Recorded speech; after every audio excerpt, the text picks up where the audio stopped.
ഈ പാപം നമുക്ക് തിരിച്ചറിവ് ഉള്ളിൽ കിട്ടുന്നത് മനസ്സാക്ഷിയുടെ സ്വരത്തിലൂടെയാണ്. ഒരു കാര്യം തെറ്റ്, ദൈവസ്വരം നമുക്ക് എപ്പോഴും ഉള്ളിൽ കിട്ടുന്നത് മനസ്സാക്ഷിയുടെ സ്വരം, ദൈവസ്വരമാണ് നമുക്കറിയാം. അപ്പൊ ഈ മനസ്സാക്ഷിയുടെ രൂപീകരണം എന്ന് പറയുന്ന ഒരു പ്രധാനപ്പെട്ട കാര്യമുണ്ട്. ദാനിയേല് പ്രാർത്ഥിച്ചു ശരിയായി അറിയുന്നതിന് വേണ്ടിയിട്ട്, ശരിയായി അറിയുന്നതിന് വേണ്ടി പ്രാർത്ഥിച്ചു. അതേപ്പറ്റി പലപ്പോൾ നമ്മൾ പറയുകയുണ്ടായി. ഇത് വളരെ പ്രധാനപ്പെട്ടതാണ്. ദൈവവചനത്തിൻ്റെ വെളിച്ചത്തിൽ കാര്യങ്ങളെ അറിയുക. പോളാറാം പാപ്പയുടെ ആ പ്രസംഗത്തിനകത്തും പറയുന്നുണ്ട്, സ്നേഹമുള്ളവരെ, മക്കളെ, നമുക്കൊരു യഥാർത്ഥ ക്രൈസ്തവ കാഴ്ചപ്പാട് വേണം. നമ്മുടെ ജീവിതത്തെക്കുറിച്ച്, ലോകത്തെക്കുറിച്ച്, രക്ഷയെക്കുറിച്ച് ശരിയായി അറിയുക. ഇപ്പം മനസ്സാക്ഷിയെ ശരിയായി ഫോം ചെയ്യുക എന്നുള്ളതിനകത്ത് വളരെ പ്രായോഗികമായി പ്രധാനപ്പെട്ടതാണ്, പ്രധാനപ്പെട്ടതാണ് മനസ്സാക്ഷിയെ ഫോം ചെയ്യുക. ഈ മനസ്സാക്ഷി 3 ലെവലിലുണ്ട് എന്ന് മോറൽ തിയോളജി പറയും. ഡെലിക്കേറ്റ് കോൺഷ്യൻസ് എന്ന് പറയുന്നത് മൃദു മനസ്സാക്ഷി, ഡെലിക്കേറ്റ് കോൺഷ്യൻസ്. ജനിക്കുമ്പം നമുക്കെല്ലാവർക്കും ദൈവം തരുന്നത് ഒരു ഡെലിക്കേറ്റ് കോൺഷ്യൻസാണ്. കുഞ്ഞു പാപങ്ങൾ പോലും അപ്പോഴേ തിരിച്ചറിയാൻ സഹായിക്കുന്ന ഒരു മനസ്സാക്ഷി, ഡെലിക്കേറ്റ് കോൺഷ്യൻസ്. എന്നാൽ പിന്നീട് മുന്നോട്ട് വരുമ്പോൾ പല പ്രലോഭനങ്ങളുടെയൊക്കെ സാഹചര്യങ്ങൾ വരുമ്പം പാപത്തിലേക്കൊക്കെ ഇച്ചിരി ഇറങ്ങുമ്പോൾ മനസ്സാക്ഷി പറയും അരുത്, തെറ്റ് ചെയ്യരുത്. കുഞ്ഞു പിള്ളേരൊക്കെ ഇച്ചിരി കള്ളത്തരം കാണിച്ച് അപ്പോഴൊരു മുഖം പാടും, പെട്ടെന്ന് മുഖത്ത് വരും. കാരണം മനസ്സാക്ഷി ലോലമാണ്. അതുകൊണ്ട് അരുതാത്തതാ ചെയ്യുന്നെന്ന് വരുമ്പോഴേ അവർക്ക് ആ അനുഭവം അവിടെ ഉണ്ട്, അവർക്ക് ഫീൽ ചെയ്യുന്നുണ്ട്. അതുകൊണ്ട് പിള്ളേരുടെ പെട്ടെന്ന് മുഖത്ത് വ്യത്യാസം വരുന്നത്.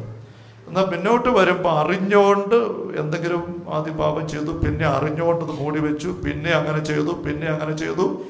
ഇങ്ങനെ പാപത്തിൽ മുഴുകി പോകുമ്പം മനസ്സാക്ഷി കല്ലിച്ചു പോകും. അതിൻ്റെ ഫലമായിട്ട് ഹാർഡ് കോൺഷ്യൻസ് ഉണ്ടാവും, കല്ലിച്ച മനസ്സാക്ഷി. ഒപ്പം തന്നെ വരാവുന്ന മറ്റൊരു അധപതനമാണ് അയഞ്ഞ മനസ്സാക്ഷി, ലാക്സ് കോൺഷ്യൻസ്. ഇപ്പോൾ delicate conscience, hard conscience, lakhs conscience. ഇത് മോറൽ തിയോളജി പ്രധാനപ്പെട്ട ഒരു പാഠം പഠിപ്പിക്കുന്ന ഒരു തലമാണ്. അപ്പം നമുക്കെല്ലാവർക്കും ജന്മനാ ദൈവം തരുന്നത് ഡെലിക്കേറ്റ് കോൺഷ്യൻസ് ആണ്. പിറന്നു വീഴുന്നൊരു കുഞ്ഞിൻ്റെ ഉള്ളംപാദം എന്ത് ലോലമാണ്, കാലിൻ്റെ അടി നല്ല മൃദുവായ, ശരീരം മുഴുവൻ അങ്ങനെയാണ്.